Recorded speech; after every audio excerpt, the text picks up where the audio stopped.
नमस्कार मित्रों, डिजी स्टडी पे आपका स्वागत है। यहाँ हम कक्षा 10 हिंदी मीडियम में विज्ञान सब्जेक्ट के प्रकरण नंबर 2 की जिसका नाम है अम्ल, क्षारक और लवण के बारे में चर्चा करेंगे। परंतु उसके पहले अगर आप हमारे चैनल पर नए हैं तो हमारे चैनल को सब्सक्राइब करें, वीडियो को लाइक करें और पास दिख रहे बेल आइकन पर क्लिक करें और ऑल नोटिफिकेशन को अनेबल कर दें ताकि हमारे चैनल पर आने वाले सारे वीडियो आप सरलता से देख सकें। तो मित्रों, हमारा अगला सवाल है प्रबल अम्ल और दुर्बल अम्ल के बारे में। तो सबसे पहले हम देखेंगे प्रबल अम्ल किसे कहते हैं। तो वे अम्ल जो जलीय विलयन में पूरी तरह आयनीकृत हो जाते हैं तथा हाइड्रोनियम आयन की उच्च सांद्रता उत्पन्न करते हैं, उन्हें हम कहते हैं प्रबल अम्ल। देखिए मित्रों, इसको दूसरे शब्दों में आप ऐसे भी कह सकते हैं कि जो अम्ल पानी के अंदर सरलता से वियोजित होकर H+ आयन मुक्त कर देते हो उन्हें हम कहेंगे प्रबल अम्ल। देखिए मित्रों, यह जो H+ आयन वहाँ मुक्त हो रहा है यह बहुत ही सक्रिय होता है। यह तुरंत ही पानी के साथ अभिक्रिया कर देगा और पानी के साथ अभिक्रिया करके स्थायी H3O+ आयन उत्पन्न करता है।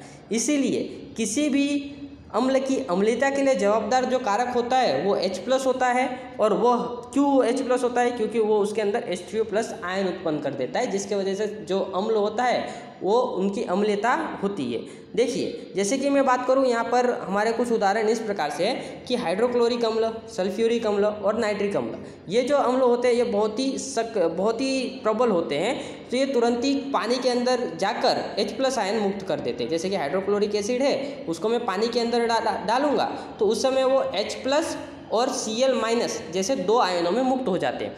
तो ये जो H+ है वो बहुत ही सक्रिय होता है। तो वो H+ तुरंत ही पानी के अणु के साथ अभिक्रिया करेगा और H3O+ आयन उत्पन्न करेगा। उसी प्रकार से हम बात करें तो दुर्बल अम्ल किसे कहते हैं। तो मित्रों देखिए, वे अम्ल जो जलीय विलयन में आंशिक रूप से आयनीकृत होते हैं और हाइड्रोनियम आयन की निम्न सांद्रता उत्पन्न करते हैं उसे हम कहते हैं दुर्बल अम्ल। उनके कुछ उदाहरण इस प्रकार से, जैसे कि यहाँ पर एसिडिक अम्ल जिसका सूत्र है CH3COOH, उसके बाद कार्बनिक अम्ल, फॉर्मिक अम्ल, ऑक्जेलिक अम्ल, सल्फ्यूरस अम्ल। तो ये जो अम्ल होते हैं ये पानी आसानी से पानी के अंदर H+ आयन मुक्त नहीं कर पाते मित्रों। ये H+ आयन आसानी से मुक्त नहीं कर पाते, इसीलिए ये दुर्बल अम्ल माने जाते हैं। उसी प्रकार से हमारा अगला सवाल है कि प्रबल क्षारक और दुर्बल क्षारक किसे कहा जाता है। तो सबसे पहले हम देखेंगे प्रबल क्षारक के बारे में। तो वे भस्म जो जलीय विलयन में लगभग पूर्णतः आयनीकृत होकर काफ़ी मात्रा में हाइड्रोक्साइड आयन उत्पन्न करते हैं, उन्हें हम कहते हैं प्रबल भस्म या फिर क्षारक कहा जाता है। मतलब कि देखिए मित्रों, कोई भी पदार्थ अम्लीय है तो उसका अम्लता के लिए जवाबदार कारण होता है उसके अंदर उपस्थित H3O+ आयन। उसी प्रकार से कोई भी पदार्थ क्षारीय है तो उसके क्षारीयता के लिए जवाबदार आयन होता है OH- आयन। तो जो पदार्थ पानी में सरलता से OH- आयन उत्पन्न कर देते हैं उन्हें हम कहेंगे प्रबल क्षारक। अब इसके कुछ उदाहरण इस प्रकार से है, जैसे कि बात करूं तो सोडियम हाइड्रोक्साइड और पोटेशियम हाइड्रोक्साइड ये बहुत ही प्रबल क्षारक माने जाते हैं। क्यों प्रबल क्षारक माने जाते हैं? क्योंकि ये पानी के अंदर बहुत ही आसानी से वियोजित हो जाते हैं। जैसे कि मैं NaOH की बात करूं तो इसे जब मैं पानी के अंदर डालूंगा तो ये Na+ और OH- आयनों में वियोजित हो जाता है। तो बहुत ही आसानी से ये OH- आयन उत्पन्न कर रहा है, इसीलिए इसे हम प्रबल क्षारक कहते हैं। उसी प्रकार से दुर्बल क्षारक किसे कहा जाता है। तो देखिए मित्रों, वे भस्म जो जलीय विलयन में सिर्फ अंशतः आयनीकृत होकर कम मात्रा में हाइड्रोक्साइड आयन उत्पन्न करते हो तो उसे हम कहते हैं दुर्बल क्षारक। तो दुर्बल क्षारक के कुछ उदाहरण इस प्रकार से, जैसे कि बात करूं तो अमोनियम हाइड्रोक्साइड, उसी प्रकार से कैल्शियम हाइड्रोक्साइड और मैग्नीशियम हाइड्रोक्साइड। यहाँ पर जो ये पदार्थ है ये पानी में आसानी से OH- आयन उत्पन्न नहीं कर पाते, इसीलिए इसे हम दुर्बल क्षारक कहते हैं। अब हम देखेंगे pH स्केल के बारे में। तो pH स्केल क्या होता है पहले हम वो समझ लेते हैं। तो किसी भी विलयन में हाइड्रोजन आयन की सांद्रता ज्ञात करने के लिए एक स्केल विकसित किया गया जिसका नाम दिया गया pH स्केल। अब यह हाइड्रोजन आयन की सांद्रता हम ज्ञात कर लेंगे तो हमें पता चल जाएगा कि कोई भी पदार्थ कितना प्रबल एसिड है या कितना निर्बल एसिड है।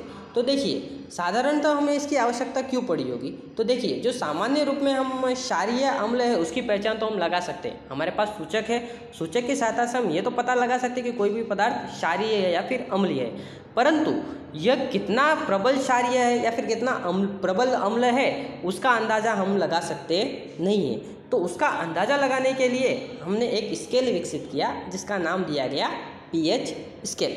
तो देखिए मित्रों, यह जो पीएच स्केल है उसमें पी सूचक होता है, जिसका मतलब होता है पोटेंस। पोटेंस का होता है एक जर्मन शब्द जिसका अर्थ होता है शक्ति।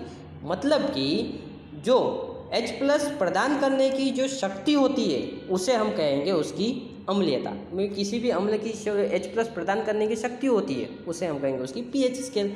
तो उसके रूप में यह हमें याद रखना है कि किसी भी विलयन में हाइड्रोजन आयन की सांद्रता ज्ञात करने के लिए 1940 में एक साइंटिस्ट थे SPL सोरेनसन, उन्होंने यह स्केल विकसित किया, इसीलिए उन्हीं के याद में इसे हम पीएच स्केल कहते हैं।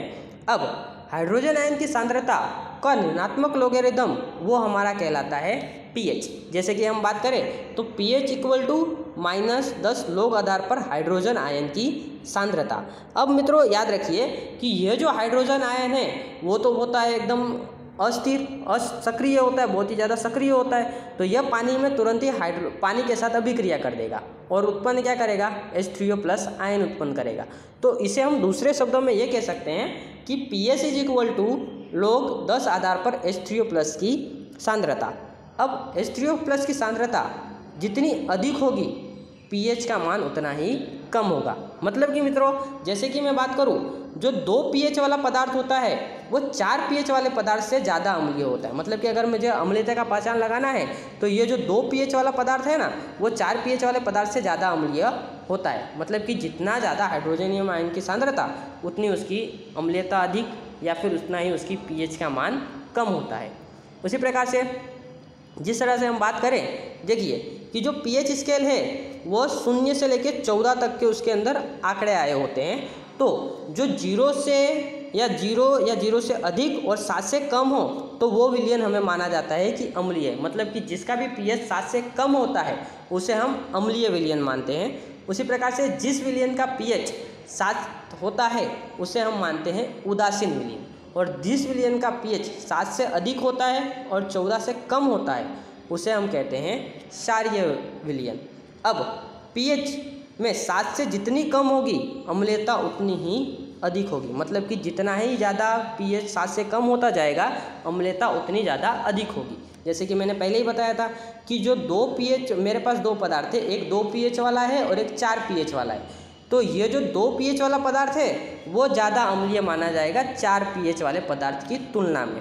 उसी प्रकार से हम बात करें तो देखिए मित्रों, जैसे जैसे H+ यहाँ पर आकृति में आप देख सकते हैं, जैसे जैसे H+ आयन की सांद्रता बढ़ती जा रही है वैसे वैसे उसकी pH जो है वो घटती जा रही है। देखिए यहाँ पर pH 7 है और जैसे जैसे आप देखो H+ आयन की सांद्रता बढ़ रही है वैसे वैसे उसकी pH घटती जा रही है और 0 pH पे H+ की सांद्रता मैक्सिमम मानी जाती है और उस समय पदार्थ सबसे ज़्यादा अम्लीय होता है। उसी प्रकार से जैसे जैसे H+ की सांद्रता कम होती जा रही है वैसे वैसे आप देखिए यहाँ पर OH- आयन की सांद्रता बढ़ती जा रही है और OH- की सांद्रता बढ़ेगी तो मतलब क्या होगा कि उसकी क्षारीय प्रकृति बढ़ेगी और H+ की सांद्रता बढ़ेगी तो उसकी अम्लीय प्रकृति बढ़ेगी। अब देखिए मित्रों, यहाँ पर OH- की सांद्रता जैसे जैसे बढ़ती जा रही है pH का मान भी वैसे वैसे ही बढ़ते जा रहा है। देखिए यहाँ पर pH 7 है और जैसे जैसे आप आगे जाओगे तो वो pH 14 तक जा रहा है। मतलब कि 14 पर मैक्सिमम pH मानी जाती है। उसी प्रकार से हमारा अगला सवाल है कि दैनिक जीवन में pH का महत्व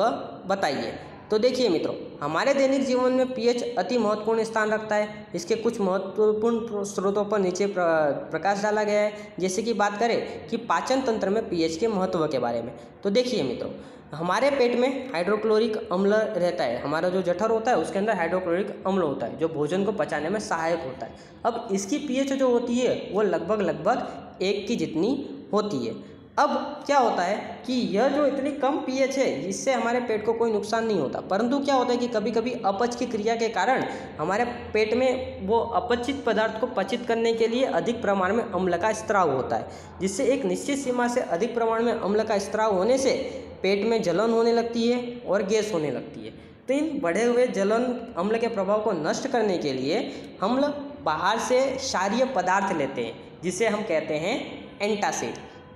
मित्रों, जो हम इनो लेते हैं वो भी एक प्रकार का एंटासिड है। उसी प्रकार से हम एंटासिड के रूप में कुछ पदार्थ लेते हैं जिसका नाम है मिल्क ऑफ मैग्नीशिया, मतलब कि मैग्नीशियम हाइड्रोक्साइड। उसी प्रकार से सोडियम हाइड्रोजन कार्बोनेट, ये एक प्रकार के मार्केट में इस्तेमाल किए जाने वाले एंटासिड्स है। आप ये आकृति में देख सकते हैं, ये जो आकृति है वो मिल्क ऑफ मैग्नीशिया की है, जो हम एंटासिड के रूप में लेते हैं जब हमें एसिडिटी की प्रॉब्लम होती है तब।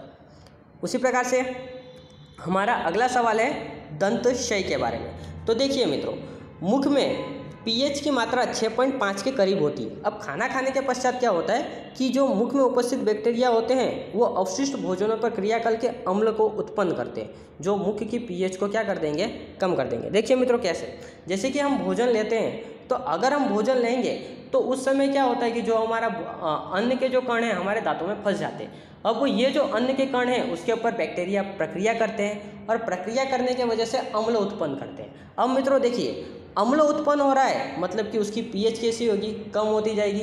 तो इसके वजह से क्या होगा कि जो दांत का उस भाग का जो पीएच है वो कम हो जाता है।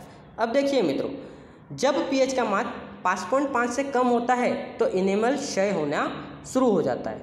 अतः हमें क्या करना चाहिए कि देखिए, जब हम पीएच का मान 5.5 से कम हो जाएगा तो जो हमारा दांत का इनेमल है उसका क्षय होना शुरू हो जाता है। अतः हमें क्या करना चाहिए कि ये जो पीएच का प्रभाव है उसको कम करना चाहिए। अब पीएच के प्रभाव को कम करने के लिए हमें क्या करना चाहिए कि जो क्षारीय प्रकृति वाले दंत मंजन है उसका हम इस्तेमाल कर सकते हैं। तो क्षारीय प्रकृति वाले दंत मंजन से हमेशा हमें खाने के पश्चात दांत को साफ करते रहना चाहिए, जिससे हमारा दांत ठीक रहे। तो देखिए मित्रों, जैसे कि मैं बात करूँ तो यहाँ पर देखिए मित्रों, यहाँ पर जो दांत है वहाँ पर भोजन का कण फंस गया था और उसके पश्चात उस पर बैक्टीरिया ने प्रक्रिया किया और अम्ल को उत्पन्न किया। अब पीएच 5.5 से कम हो गई, इसके वजह से क्या हुआ, यहाँ पर उसका क्षय शुरू हो गया। तो ये क्षय को रोकने के लिए हमें क्षारीय प्रकृति वाले दंत मंजन है उसका इस्तेमाल करना चाहिए।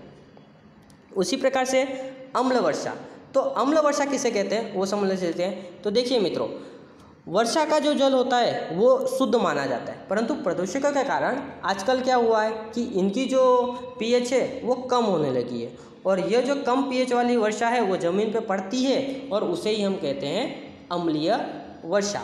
अब ये अम्लीय जो वर्षा होती है इससे हमारे नदी से लेकर खेत मिट्टी तक प्रभावित होते हैं। इससे फसल, जीव जंतु और पूरा पारिस्थितिक तंत्र प्रभावित होता है।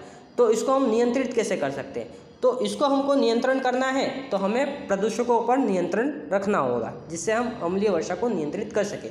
अब प्रदूषकों को नियंत्रित करके कैसे अम्लीय वर्षा को नियंत्रित किया जा सकता है, तो देखिए कैसे नियंत्रित कर सकते हैं। जैसे कि आप यहाँ पर आकृति में देख सकते हैं, यह एसिड रन पाथवे है, मतलब कि अम्लीय वर्षा का जो चक्र है वो किस प्रकार चलता है वो उस प्रकार से हम देखते हैं। तो देखिए, जो कारखाने हैं या फिर जो वाहनों के धुएँ हैं उसके अंदर मुख्य रूप से होता है CO2 या फिर SO2 या फिर अन्य गैसें होती है। अब ये जो गैसें हैं वो जाते हैं हवा में। अब हवा में जाने के पश्चात ऊपर जो बादल होती है उसके अंदर होता है पानी। अब ये जो CO2, SO2, NO2 जैसी गैसें हैं वो पानी के साथ अभिक्रिया करती है। जैसे कि मैं उदाहरण लूँ CO2, तो वो पानी के साथ अभिक्रिया करके H2CO3 गैस बना देता है। अब ये जो H2CO3 है वो है कार्बोनिक एसिड। अब कार्बोनिक एसिड है वो प्रकृति में होता है अम्ल, जो हमारे लिए होता है नुकसान कारक। उसी प्रकार से दूसरी की बात करूँ तो जो SO2 है वो पानी के साथ अभिक्रिया करके वो H2SO4 बना देता है। अब H2SO4 है वो होता है अम्लीय।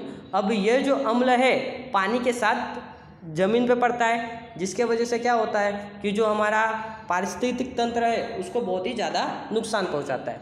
अब ये जो अम्लीय पदार्थ है वह मुख्य रूप से ऐतिहासिक इमारतों को नुकसान पहुंचाता है। उसी प्रकार से जो हमारा जलीय जीवन है उसको भी बहुत ही अधिक प्रमाण में नुकसान पहुंचाता है। उसी प्रकार से जो हमारे फसल है उसको भी बहुत ही ज़्यादा नुकसान पहुंचाता है। इसलिए इन्हें हमें रोकने का सबसे अच्छा उपाय यह है कि जो हमारा प्रदूषक है, अब प्रदूषक में कौन कौन से, कार्बन डाइऑक्साइड, सल्फर डाइऑक्साइड या फिर नाइट्रस ऑक्साइड है, यह वाहनों के धुएँ या फिर कारखानों के धुएँ की वजह से आसमान में जा रहा है। तो इसको हमें नियंत्रित करने की आवश्यकता होगी। अगर जितना हम इन्हें नियंत्रित कर पाएंगे उतना ही अम्लीय वर्षा कम होगा, जो हमारे पर्यावरण के लिए और पारिस्थितिक तंत्र के लिए बहुत ही आवश्यक है। उसी प्रकार से कीटों के डंक की बात करें तो मधुमक्खी या फिर चींटी या फिर मकोड़े में डंक हो तो डंक से अम्लीय का स्त्राव होता है, जो हमारे त्वचा के संपर्क में आता है, जिसके कारण हमारे त्वचा में दर्द या फिर जलन होता है। अब मित्रों ये जो अम्ल का स्त्राव हो रहा है इसे हम कम करना है, तो अम्ल को की मात्रा को कम करने के लिए हम बाहर से कोई क्षारीय पदार्थ का उपयोग करेंगे। तो इसके लिए हमें क्षारीय लवणों जैसे कि सोडियम हाइड्रोजन कार्बोनेट जैसे का प्रयोग कर सकते हैं। इनका प्रयोग करके हम इसकी प्रभाव को कम कर सकते हैं। उसी प्रकार से अगला है हमारा मृदा के पीएच की बात करें तो देखिए मित्रों, जो मृदा की पीएच का मान है वो मिट्टी में बोई जाने वाली फसलों का चयन किया जाता है। उसके आधार पर देखिए मिट्टी में हमें कौन सी फसल लेनी है वो पीएच के आधार पर लिया जाता है। जैसे कि मैं बात करूँ जो टमाटर है, टमाटर की फसल के लिए हमें 5.5 से 7 पीएच वाले पदार्थ को हमें लेना चाहिए, मतलब कि टमाटर के लिए हमें अम्लीय मृदा की आवश्यकता होगी। उसी प्रकार से अमरूद है वो भी 5.5 से 7 पीएच तक में अधिक अच्छा उत्पन्न होता है। उसी प्रकार से जो अनार है वो 6 पीएच से 6.9 पीएच तक में अधिक उत्पन्न होता है। अब कोई पदार्थ की कोई मृदा की पीएच आवश्यकता से अधिक कम हो जाती है जिसकी वजह से वो अम्लीय हो जाता है। तो जो अम्लीय मृदा है उसको हमें नियंत्रित करने के लिए उसमें हम डोलामाइट या फिर चूना डाल सकते हैं जिससे उनकी मृदा का जो पीएच है वो उदासीन हो सके। अब मित्रों याद रखिएगा कि जो मिट्टी का उदासीन पीएच का मान है वो 7.2 होता है। उसी प्रकार से हम आगे बात करें तो प्रकृति उदासीकरण का एक विकल्प देती है। तो उदासीकरण का विकल्प किस प्रकार से देती है उसके बारे में हम यहाँ पे बात करते हैं। तो देखिए जैसे कि एक उदाहरण है, हम नेटल की बात करें तो जो नेटल है वो शाकीय पादप होता है। अब यह जो है हमेशा जंगलों में आप देखोगे तो ये ज़्यादातर नेटल्स आपको देखने को मिलेंगे। अब मित्रों याद रखिएगा कि ये जो नेटल के पौधे होते हैं ना उनके पत्तों के ऊपर हमेशा कुछ बाल आए होते हैं। अब इन्हें हम गलती से भी जब हम छू देते हैं तो उसमें से डंक जैसा दर्द होता है। अब ये दर्द क्यों होता है? क्योंकि इनके बालों के ऊपर मेथेनोइक अम्ल आया होता है। अब मेथेनोइक अम्ल का स्त्राव हमारे त्वचा के ऊपर होता है और उसी की वजह से हमें डंक जैसा दर्द होता है। तो अब इसका इलाज क्या है? तो इसका इलाज पारंपरिक तौर पर क्या होता है कि जहाँ पर डंक वाला स्थान, जहाँ पर हमें वो डंक लगा है उस स्थान पर हमें डोक के पौधे लगा देने चाहिए। डोक के जो पत्ते होते हैं उसको रगड़ दोगे तो उसका इलाज हो सकता है। अब ये डोक कहाँ मिलेगा? तो मित्रों याद रखिएगा कि जहाँ पर नेटल होता है ना उसी के बाजू में हमेशा ये डोक वाले पत्ते मिलेंगे जो कि प्रकृति में होते हैं क्षारीय, जो ये अम्ल के प्रभाव को कम कर देते हैं। इसके प्रकार ये पौधे अधिकतर नेटल के पास ही होते हैं। जैसे कि यहाँ पर आप आकृति में देख सकते हैं कि देखिए यहाँ पर ये वाला जो पौधा है ये है नेटल का पौधा। अब इसके ऊपर हमेशा बाल जैसे आए होते हैं जो हमारे त्वचा पर लगने की वजह से मेथेनोइक अम्ल का स्त्राव होता है जो डंक जैसा हमें लगता है। और उसी नेटल के बाजू में ये जो दूसरे पत्ते आपको नज़र आ रहे हैं वो होते हैं डॉक, जिसको होते हैं क्षारीय प्रकृति के, जिसको हम रगड़ेंगे तो उसका हमें इलाज मिल जाएगा। इस प्रकार से जो प्रकृति है वो भी हमें एक प्रकार का उदासीनीकरण का एक विकल्प देती है। उसी प्रकार से अगला सवाल है हमारा लवण के बारे में। तो किसी भी अम्ल तथा क्षार की उदासीनीकरण अभिक्रिया से प्राप्त आयनिक ठोस को लवण कहते हैं। अब मित्रों हमें पता है कि उदासीनीकरण अभिक्रिया किसके किसके बीच में होती है? तो जो अम्ल होता है, अम्ल और क्षार के बीच में रासायनिक अभिक्रिया होने से जो लवण और पानी बनता है उसे हम कहते हैं उदासीनीकरण अभिक्रिया। तो यहाँ पर एक उदाहरण हम देखते हैं। जैसे कि हम बात करें NH3 जो क्षारक होता है वो HCl मतलब कि अम्ल के साथ अभिक्रिया करके एक लवण बना रहा है। उसी प्रकार से जलीय विलयन में अम्ल और क्षार के उदासीनीकरण अभिक्रिया के फलस्वरूप दो पदार्थ हमें प्राप्त होते हैं, लवण एवं जल, जो हमने एसिड की रासायनिक गुणधर्म में भी देख चुके हैं। तो देखिए इसके कुछ उदाहरण इस प्रकार से हैं। जैसे कि जो NaOH है और HCl है ये जलीय, इनका जलीय विलयन में अभिक्रिया होगी तो दो पदार्थ उत्पन्न होंगे। एक तो उत्पन्न होगा NaCl और दूसरा उत्पन्न होगा पानी। तो जो NaCl है वो है लवण और जो पानी है वो है पानी। तो इस प्रकार से जब भी जलीय विलयन में अम्ल और क्षार की रासायनिक अभिक्रिया होगी तो उस समय उदासीनीकरण अभिक्रिया के फलस्वरूप लवण और पानी उत्पन्न होता है। अब लवण को घोलने पर वह अपने आप आयनों में विभोजित हो जाता है। अब उसमें से जो धन आयन होता है उसे हम कहते हैं क्षारीय मूलक और उसमें जो ऋण आयन होता है उसे हम कहते हैं अम्लीय मूलक। जैसे कि मैं बात करूं, यहाँ पर एक क्षारक हमने लिया है जिसका नाम है NaCl। अब NaCl का जब हम पानी में घोलेंगे तो दो आयनों में वो विभाजित हो जाएगा। एक तो होगा Na+ और दूसरा होगा Cl-। तो जो ये धन आयन है मतलब कि Na+ है उसे हम कहेंगे क्षारीय मूलक, और उसी प्रकार से जो ये ऋण आयन है मतलब कि Cl- है उसे हम कहेंगे अम्लीय मूलक। उसी प्रकार से हमारा अगला सवाल है कि लवण के pH कितने होते हैं। तो देखिए मित्रों, प्रबल अम्ल और प्रबल क्षारकों से बने लवणों के जलीय विलयन उदासीन होते हैं तथा उनके pH का मान हमेशा 7 होता है। अब इसके कुछ उदाहरण इस प्रकार से हैं, जैसे कि KCl, NaCl, पोटेशियम आयोडाइड या फिर Na2SO4 आदि के जो लवण होते हैं ये प्रकृति में होते हैं उदासीन। जैसे कि मैं बात करूं, जो हमारा KCl है वो किसके किसके बीच में अभिक्रिया होने से बन रहा है। तो देखिए वो अभिक्रिया हो रहा है HCl और पोटेशियम हाइड्रोक्साइड के बीच में। HCl और पोटेशियम हाइड्रोक्साइड के बीच में अभिक्रिया होगा तो उस समय दो पदार्थ बनेंगे, एक तो बनेगा KCl और दूसरा बनेगा H2O। तो मैं देखिए मित्रों, यहाँ पर प्रबल अम्ल है और प्रबल क्षारक है। अब प्रबल अम्ल और प्रबल क्षारक के बीच में जब रासायनिक अभिक्रिया होगी तो उस समय जो भी अम्ल बनेंगे वो प्रकृति में होते हैं उदासीन। उसी प्रकार से जब प्रबल अम्ल और दुर्बल क्षारक से बने लवणों के बीच में अभिक्रिया होगी तो जो लवण बनेगा वो होगा अम्लीय प्रकृति का। जैसे कि मैं बात करूँ NH4Cl की, उसी प्रकार से CuSO4 की या फिर AlCl3 है, इसके जो जलीय विलयन है वो प्रकृति में होते हैं अम्लीय, मतलब कि ये जो लवण हमें प्राप्त हुए हैं वो प्रकृति में अम्लीय होते हैं। और देखिए मित्रों, अब प्रकृति में अम्लीय है तो उनका pH का मान जो है वो हमेशा 7 से कम होगा। जैसे कि मैं बात करूं NH4Cl की, वो किस प्रकार बनता है, तो जो हमारा NH4Cl है वो HCl और NH4OH के बीच में अभिक्रिया होने से बन रहा है। अब मित्रों हमें पता है कि देखिए जो HCl है वो प्रबल अम्ल है और NH4OH है वो दुर्बल अम्ल है। अब इनके बीच में जब रासायनिक अभिक्रिया होगी तो दो पदार्थ बनेगा, जो एक होगा NH4Cl और दूसरा होगा पानी। तो यहाँ पर देखिए जो NH4Cl है वो प्रबल अम्ल और दुर्बल क्षार के बीच में अभिक्रिया होने से बन रहा है। तो यहाँ पर अम्ल की प्रबलता अधिक है, इसलिए ये प्रकृति में होते हैं अम्लीय। उसी प्रकार से दुर्बल अम्ल और प्रबल क्षारक के बीच बने लवणों का जलीय विलयन हमेशा क्षारीय होता है तथा इनके pH का मान 7 से अधिक होगा। अब हमें पता है कि देखिए प्रबल क्षार है तो उसका विलयन भी कैसा होगा, प्रबल ही होगा और वो क्षारीय प्रकृति का होगा। और देखिए अब क्षारीय प्रकृति है तो उसका pH हमेशा 7 से अधिक ही होगा।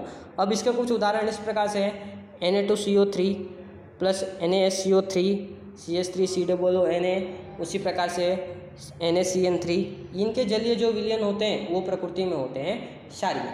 इसका एक उदाहरण हम लेते हैं, जैसे कि मैं बात करूं H2CO3 की NaOH के साथ अभिक्रिया होती है तो उस समय हमें दो पदार्थ मिलते हैं, एक तो मिलता है Na2CO3 और दूसरा मिलता है पानी।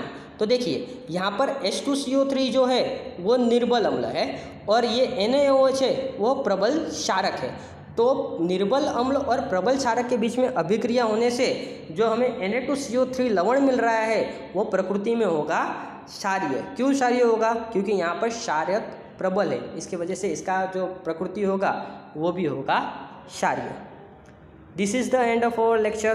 Thanks for watching this and God bless you all.